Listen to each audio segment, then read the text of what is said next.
자, 이번 시간에는 RSA라는 거에 대해서 배워보도록 할게요. 우리가 이제 접속을 할 때 여기 IP 주소를 넣었고요. 맞죠? 그 다음에 여기 ID를 하나 넣었는데 아이디는 우분투라는 게 그냥 픽스돼 있어요. 픽스돼 있고 Advanced SSH 세팅에 이 Use Private Key라고 해가지고 얘를 선택해서 이 메타코딩 AWS key.pem 파일을 여기다 임포트를 해줬거든요. 그리고 이제 OK를 누르면 접속이 돼요. 만약에 얘를 안 걸고 접속을 하면 접속이 안 되거든요. 그럼 이 도대체 이 프라이빗 키가 뭔지 이 개념을 좀 배워보도록 할게요. 이 RSA라는 거에 대해서 이 뜻은 사실 별로 안 중요해요. 왜냐하면 이걸 만든 이 세 명의 이름의 앞자를 땄나? 그럴 거예요. 이름의 앞글자를 따서 만들어진 이름이라서 RSA고요. 그래서 이름이 크게 중요한 건 아니고요. 얘는 이 RSA라는 게 뭔지 잠깐 설명을 좀 드릴게요. 자, 봐봐요.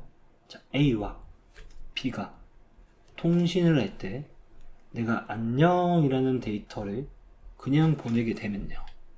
B는 안녕의 데이터를 받을 수 있지만 이 중간에 누가 선에 손만 하나 딱 대고 있으면 중간에서 안녕을 가로챌 수 있어요.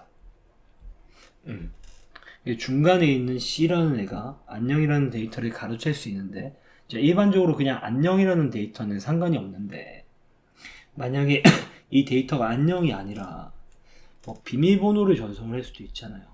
굉장히 민감한 정보를 전송을 할 수도 있단 말이에요. 그럼 이 비밀번호가 이쪽으로 노출돼 버리면 안 되잖아요. 그래서 어떻게 하냐면 이 비밀번호를 암호화로 해서 보내야 돼요. 그래서 이 비밀번호를 암호화로 해서 보낼 때 이 암호화 키를 뭐 K라는 어떤 암호화 방식으로 얘를 암호화를 했어요. 그렇게 되면 이제 암호화를 해서 보내게 되면 C는 이 비밀번호라는 데이터를 받아도 K라는 데이터로 암호화가 되어 있기 때문에 얘를 열어볼 수가 없단 말이에요. 근데 재밌는 건 이 목적지에 도착을 하잖아요. B가 데이터를 받았을 때도 이 비밀번호가 이 K로 암호화되어 있기 때문에 열어볼 수가 없다는 거죠. K라는 걸로, 어떤 K라는 키로 이렇게 못 열어보는 건 C와 B가 똑같아요. 그래서 A, B는 사전에 무슨 일이 필요하냐면 이 K라는 키 있잖아요. 이 키, 이 열쇠라고 할게요. K라는 열쇠를 서로 공유하고 있어야 되는데 이 K라는 열쇠를 서로 공유하기 위해서는 K라는 열쇠 또한 이 통신선으로 전송을 해야 되거든요. 이렇게. 그럼 결국 C도 K 열쇠를 가질 수 있잖아요. 그래서 이렇게 어떤 데이터를 암호화할 때 K라는 열쇠로 암호화하고 풀 때도 K라는 열쇠로 데이터를 이렇게 풀 수 있는 요 암호화 방식을 대칭키 방식이라고 해요. 열 때와 풀 때가, 그러니까 잠글 때가 같은 키를 사용한다는 거죠. 이 같은 키를 사용할 때 단점은 뭐냐면 이 대칭키 방식의 단점은 이 열쇠 교환이 힘들다는 거예요. 열쇠 교환 자체도 통신이기 때문에 이 C가 이 열쇠를 가로챌 수 있다는 거죠. 이런 식으로. 그래서 이제 고안한 방식이 이 RSA 방식인데 이 RSA 방식은 키가 좀 달라요. RSA 방식은요. 키가 어떻게 되냐면 키를 두 개를 만들어요. 그래서 어떤 식으로 만드냐면 예를 들어서 A 열쇠를 하나 만들고 이 B 열쇠를 만들어 가지고요. A 열쇠는 A 열쇠로 만약에 잠그게 되잖아요. 그럼 B 열쇠로 풀 수 있고요. 만약에 B 열쇠로 잠그게 되면 이 A 열쇠로 풀 수 있어요. 그래서 이건 대칭 키가 아니죠. 대칭이 돼 있지 않잖아요, 키가. 이걸 공개키 기반 암호화 방식이라고 해요.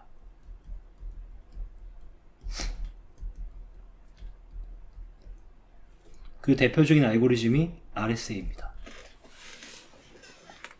이 공개키 기반 암호화 방식은 되게 재밌는 걸 할 수 있는데, 봐봐요. 여기 A가 있고 B가 있고 나쁜 놈 C가 있잖아. 이제 이 둘이서 이제 통신할 때 얘가 딱 빨대를 여기 딱 꽂고 있단 말이에요. 데이터 훔치려고. 자, 이 상황이에요. 얘가 이제 A가 비밀번호를 전송을 할 거예요. 자, 전송을 할 때 어떻게 해야 되냐면, 일단 A에 공개 키를 하나 만들고요. A에 이 비밀 키라는 걸 하나 만들어요. 그 키를 두 개를 만들죠. 그리고 B도 B에 공개 키를 하나 만들고요. B에 비밀 키를 하나 만들어요. 자, 이렇게 하고 나서 특징은 뭐냐면, 공개 키는 누구나 알아도 되는 키고, 비밀 키는 자기만 딱 들고 있어야 되는 키거든요. 자, 이 상태에서 어떻게 잠그냐면, 이 비밀번호를 잠글 때 봐봐요. 나의 공개 키로 잠그면 나의 비밀 키로만 열 수 있으니까 얘로 잠글 수는 없어요. 얘로 잠글 수는 없죠. A의 공개 키로 잠글 수는 없어요. 그럼 반대로 A의 비밀 키로 잠그면 A의 공개 키로 열 수 있는데, A의 공개 키는 얘도 알고 있거든요. 공개돼 있으니까. B의 공개 키도 얘도 알고 있어요. 그러면 A의 비밀 키로 잠그면 C가 알게 되니까 이걸로도 잠글 수 없죠. 뭐로 잠궈야 되냐면 B의 공개 키로 잠궈야 돼요. 얘를 B의 공개 키로. B의 공개 키로 잠궈서 전송을 하잖아요. 전송을 하면 이쪽으로도 갈 거고 이쪽으로 갈 거예요. 갔을 때 풀 수 있는 사람은 누구밖에 없냐면, B의 공개 키로 잠궜으니까 B의 비밀 키로만 열 수 있거든요. 그래서 데이터의 암호화가 가능해요. 데이터의 암호화가. 데이터를 암호화하려면 이 RSA 방식에서는 어떻게 하냐면, 본인이 아니라 상대방의 공개 키로 잠근다.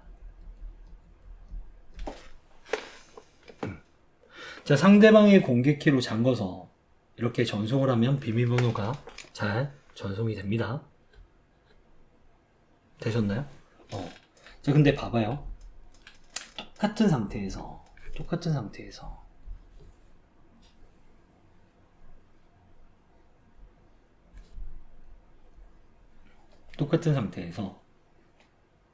이렇게 할 수 있거든요. 비밀번호를 잘 잠궜어요. B의 공개 키로. 그래서 전송을 했는데 1로도 가고 1로도 갈 거잖아요. 1로 가는 거를 C가 원천 차단시켜서 하이제킹, 얘가 훔쳐가지고요. 요 데이터 있잖아요. 요거를 훔쳐서 이 비밀번호 공개키를 일단 훔쳐요. 저쪽으로 못 가게 막고. 훔치고 나서 얘를 열어볼 수는 없잖아요. 왜냐하면 B의 이제 비밀키를 안 들고 있으니까 얘가 열어볼 수는 없거든요. 대신에 어떻게 할 수 있냐면, 얘를 그냥 버려버리고 얘가 이렇게 할 수 있어요. 다른 비밀번호를 넣고요.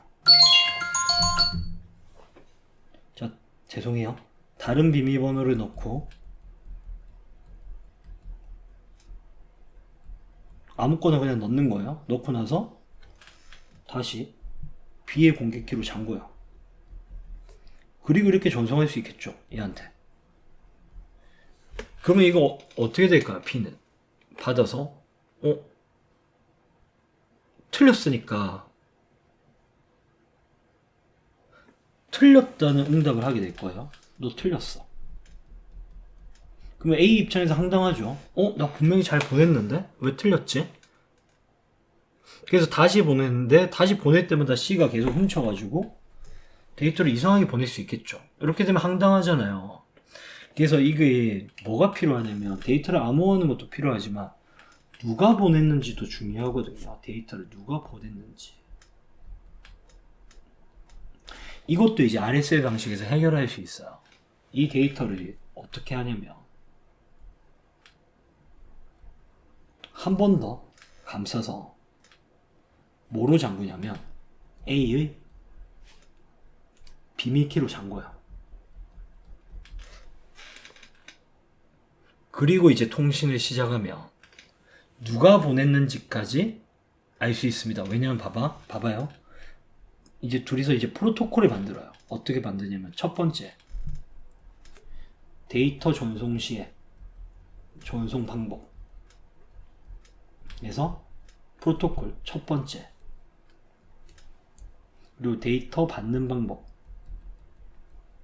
그래서 약속을 하는데 첫 번째 데이터를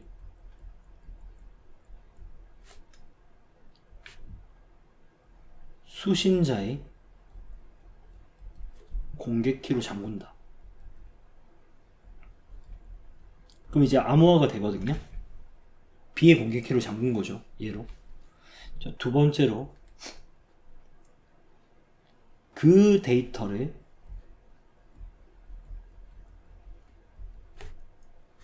다시 송신자의 비밀키로 잠근다.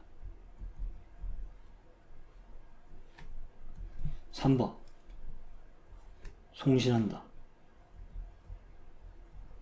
전송한다고 할게요. 이렇게 서로 약속을 하고요. 프로토콜을. 두 번째로 이제 받을 때는 어떻게 받냐면 첫 번째 데이터를 A의 비밀키로 이게 잠겨 있잖아요. 최종적으로. 그럼 얘를 열 때는 A의 공개키로만 열 수 있잖아요. 그래서 송신자의 공개키로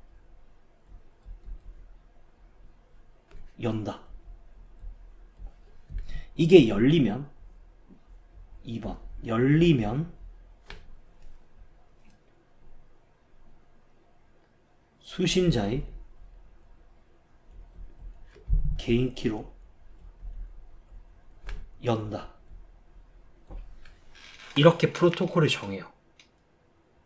자, 이렇게 프로토콜을 정하면 데이터가 봐봐요. B가 아무리 훔쳐도요. B는 A의 비밀키를 안 들고 있잖아요. 그래서 얘가 훔쳐서 이 데이터를 C의 비밀키로 잠궜잖아요. 비밀키는 자기 거밖에 없으니까. 그럼 B가 받으면 어떻게 되냐면 여기서 딱 막힙니다. 송신자의 공개키, A의 비밀키로 그 공개키로 딱 열라고 하는 순간 이게 안 열리거든요. 그래서 이 행위 있잖아요. 2번, 1번. 이게 좀 다른데 1번 행위는 수신자의 공개키로 잠근다는 거는 무슨 의미냐면 암호화를 한다는 거고요. 송신자의 비밀키로 잠근다는 거는 전자서명을 한다는 거예요. 전자서명. 그렇게 해서 전송을 하면 송신자의 공개키로 연다는 거는 서명을 검증하는 거고 얘가 보낸 게 맞구나. 그 다음에 얘로 연다는 건 수신자의 개인키로 암호화된 데이터를 복호화하는 거죠. 데이터 복호. 이런 식으로 사용을 할 수 있어요. 이게 이제 RSA 방식입니다. 되셨나요? 한 번만 다시 정리할게요. 대칭키 기반의 방식은요. 키가 하나이기 때문에 데이터를 전송할 때 A와 B가 데이터를 교환할 때 키가 하나니까 키 전송에 문제가 있어요. 그래서 이제 공개 키 기반 방식을 쓰면 A와 B가 통신을 할 때 서로 A의 공개 키, A의 비밀 키를 만들고 얘도 B의 공개 키, B의 비밀 키를 만드니까 이건 대칭 키가 아니니까 열고 잠그는 열쇠가 서로 다르잖아요. 그래서 키 교환을 할 필요가 없죠. 키 교환이 필요 없다.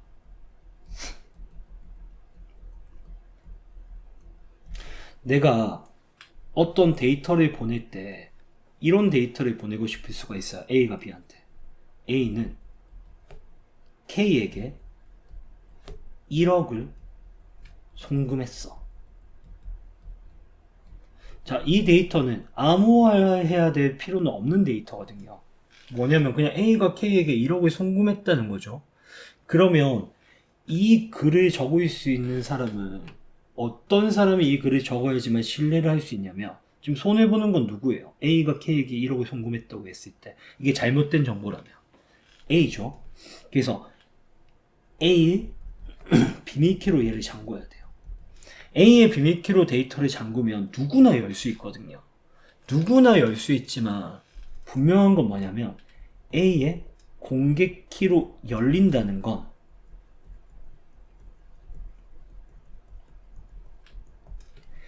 A의 비밀 키로 잠궜다는 거니까 무조건 A가 잠근 거죠. 그래서 이 말에 대해서 이 파란 색깔 이 말, 저 문장을 신뢰할 수 있습니다. 그래서 그 자신의 비밀 키로 데이터를 잠근다는 건 전자 서명의 연도를 써요. 근데 내가 어떤 비밀번호 같은 걸 보내고 싶을 때는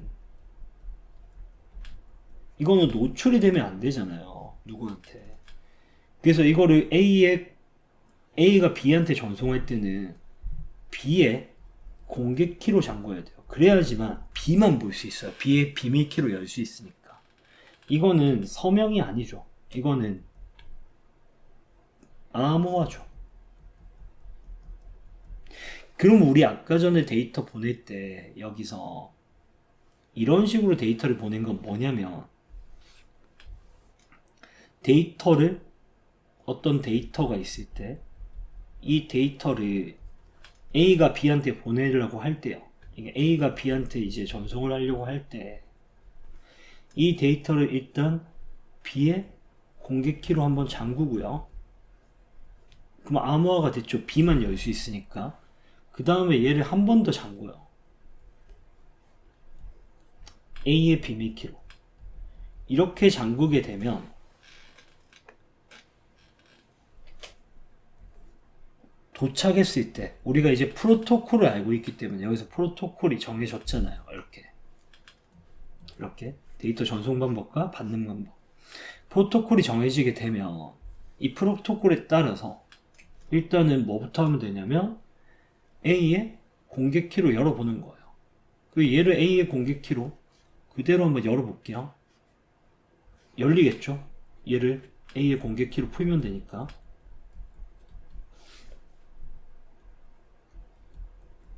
그럼 열리고 나면 그 다음에는 B의 비밀 키로 풀면 돼요. 그러면 온전한 데이터를 가질 수 있는 거죠. 그렇게 되면 이걸로 연다는 건 서명 검증이고 이걸로 연다는 건 데이터를 복호화한다는 거예요. 암호화된 데이터를. 이게 가능하다는 거예요. 자, 그러면 이 RSA라는 개념을 왜 지금 알려드렸냐면 봐봐요. 여기 AWS라는 리전이 있는데 서울 리전이 여기에 우리 어떤 컴퓨터 한 대를 임대해서 쓸 거예요. 컴퓨터가 굉장히 많겠죠. 그 임대를 했는데 일단 여기 들어가기 위해서 이 방화벽이 이렇게 설치가 되어 있는데 이 방화벽 중에서 한 군데를 열어놔요. 22번 포트를. 그러면 이제 외부에서 여기에 접속을 하려고 하잖아요. 접속을 할 때 일단은 접속이 완료가 돼야지 그 다음부터 데이터 통신이 가능하단 말이에요. 그럼 접속하기 위해서는 접속을 하려면 22번으로 아무한테나 열어주면 안 되겠죠. 그래서 이 컴퓨터 내부에 뭐가 있냐면 점 해서 한번 보여드릴게요. 이 컴퓨터 내부에 보면 ls하고 한 칸 띄우고 -al이라고 하면 여기 .ssh라는 폴더가 하나 있거든요. 숨긴 파일이 점 앞에 점이 붙어 있어요. 그래서 여기 한번 들어가 보면 .ssh라고 해서 cd에서 들어가 보면 이런 명령어는 나중에 다 배울 겁니다. 들어가 보서 ls-al이라고 또 쳐보면 여기 authorized key라는 게 있어요. 이 키가 뭐냐면 공개키입니다. 공개키. 그럼 봐봐요. 이 컴퓨터 내부에 .ssh라는 폴더 안에 authorized key라는 파일이 하나 있죠. 이 파일 내부에 공개키가 있어요. 이 누구의 공개키냐면 접속 완료는 클라이언트가 제 이름이 최주호거든요. 그러면 최주호의 공개키인 거예요. 최주호의. 그럼 최주호의 공개키가 여기 있잖아요. 그러면 우리가 이제 접속할 때 뭘 가지고 접속을 해야 되냐면 최주호의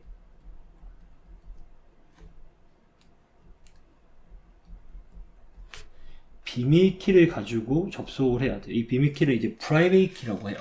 이걸 들고 접속을 딱 하면 22번 포트를 통과하겠죠. 열려 있으니까. 통과해서 이렇게 쏙 들어오잖아요. 컴퓨터 쪽으로. 딱 들어오면 얘로 풀리는지 확인해 보는 거죠. 풀리나? 풀리면 암호화하는 게 아니죠. 최주의 비밀키로 뭔가를 잠궈가지고 접속을 했기 때문에 그 비밀키로 잠근 걸 공개키로 풀어본다는 건 전자서명을 해보는 거죠. 전자서명을 통해서 인증을 하는 거예요.